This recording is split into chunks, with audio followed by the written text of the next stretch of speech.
Kumusta mga ka-Noisy? Welcome back sa ating YouTube channel, Pilipinoisy. So ngayong araw, another update naman tayo. Patungkol naman ito sa WPS nating mahal, no? So ang video ito ay mula kay Melbs Castle. So meron itong pamagat na China Militia at China Coast Guard. At Coast Guard, nagtakbuhan lahat. Gibo o order na ng fighter jets. China naduwag na. Diyos ko, dahil naduwag na daw, men.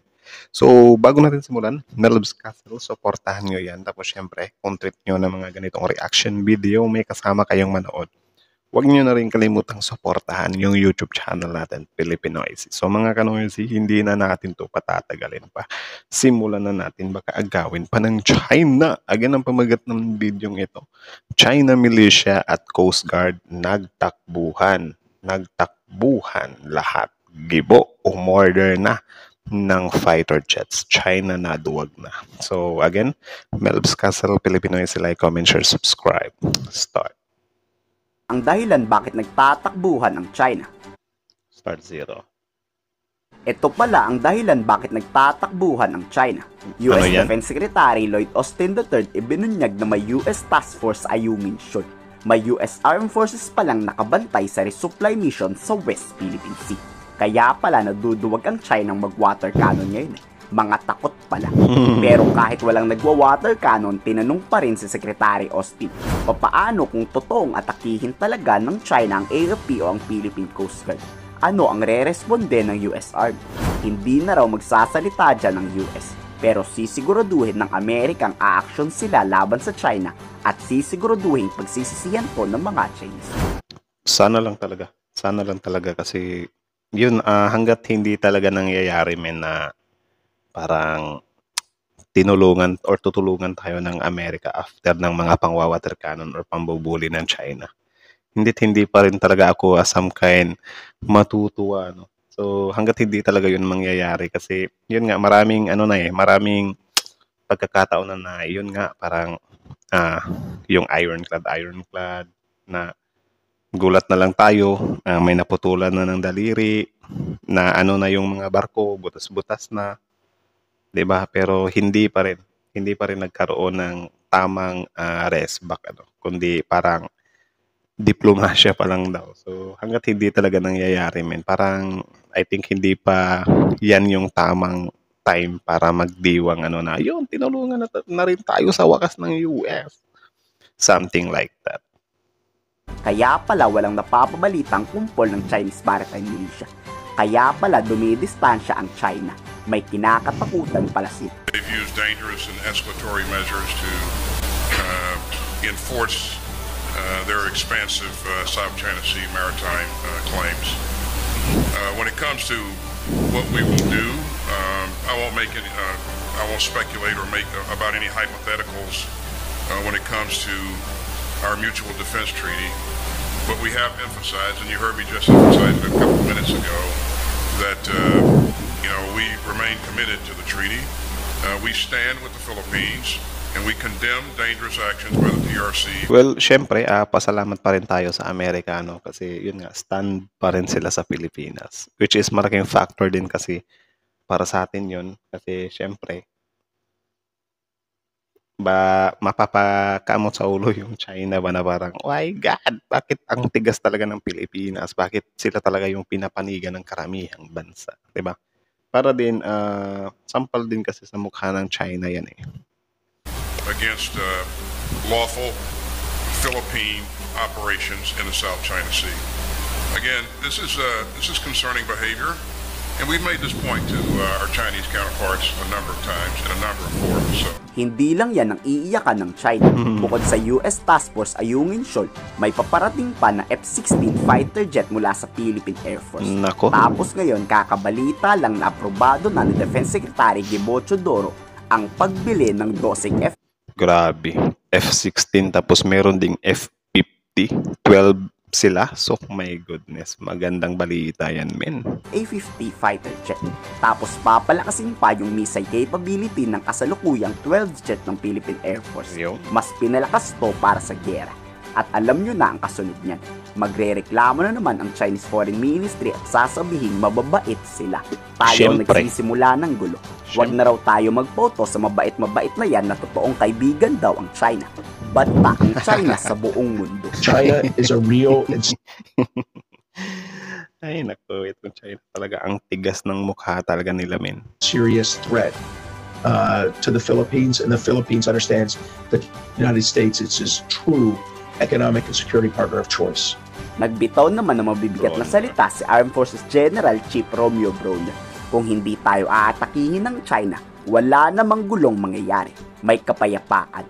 Pero kung gagawa ang China ng hakbang na makakapatay ng mga Pilipino, we will respond accordingly. Yan ang dahilan bakit... Yun lang, para sa akin kasi, pangit kasi yung kung meron lang madedo. So, ang China, since alam nila na, okay, hindi pala mag-activate yung Mutual Defense Treaty kapag walang madedo, edi anuhin lang natin sila.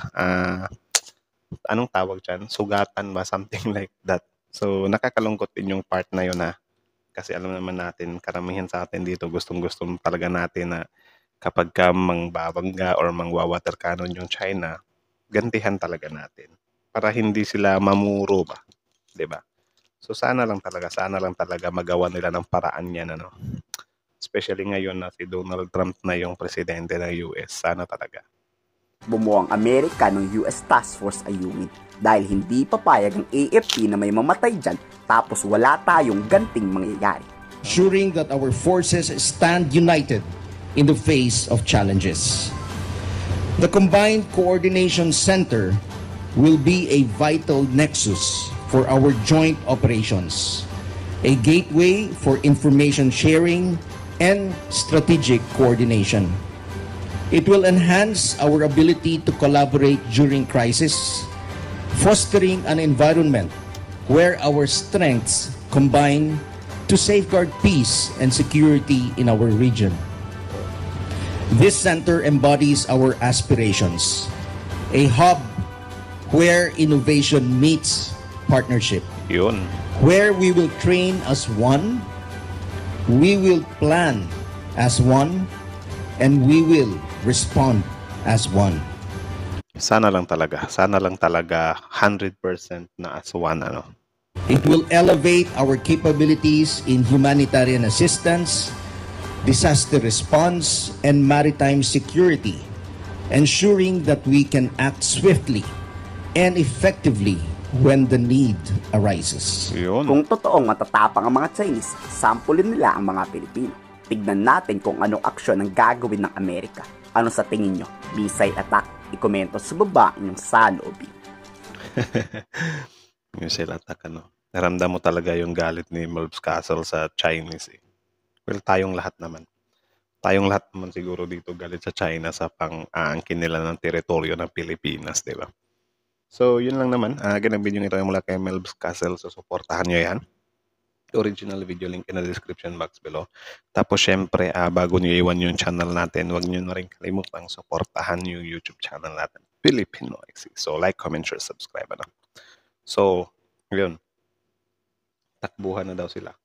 Yung naman, yung about naman dun sa kay Sir Austin, na parang nagbigay siya doon ng opinion na parang, hindi muna ako magsasalita dyan. So parang, nababasa na nila yung susunod na hakbang ng China na kapag sinabi ng Amerika na kapag may gagawin yung China dyan, a-action din kami dyan, US o something like that. So alam na nila na tawag dyan, ibabalik ng China yan. So, ngayon, ang ginawa nila, tahimik na lang yung, sige, I will let Philippines and China deal with that. And then, if ever na things will get ugly talaga, parang doon na i-eksena yung US. So, kahit nasabihin naman natin na, kunyari, water cannon na namang muli, kung hindi talaga makaka-assist yung Amerika sa atin dyan, siguro tayo-tayo na lang muna. Sa atin na lang talaga dito is sana magkaroon ng courage yung Pilipinas na ipagtanggol din natin yung side natin na kapag gawin ng water cannon tayo. Syempre, dapat gawa natin siya ng aksyon na hindi na maulit kasi for me or para sa ating lahat, I think hindi na talaga sapat yung diplomasya. 'Di ba, yung usap-usap lang. Hindi na talaga sapat sa China yun. Hindi na yun uubra sa kanila kasi ang titigas na ng mga mukha nila, eh, 'di ba? So sana mahanapan ito ng ng paraan ng ahensya natin na yun nga, kahit makapalag man lang tayo, hindi lang yung diplomasya. So for sure, mahanapan din naman nila ng paraan yan. I don't know if kailan.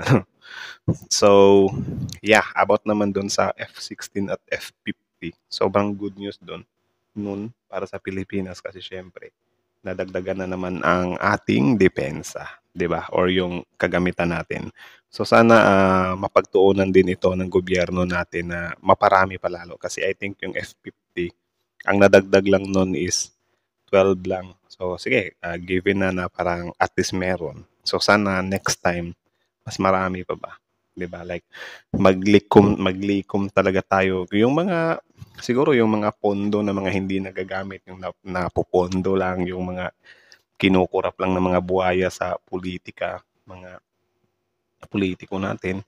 Sana yung mga perang yun ibili ng mga depensa, 'di ba?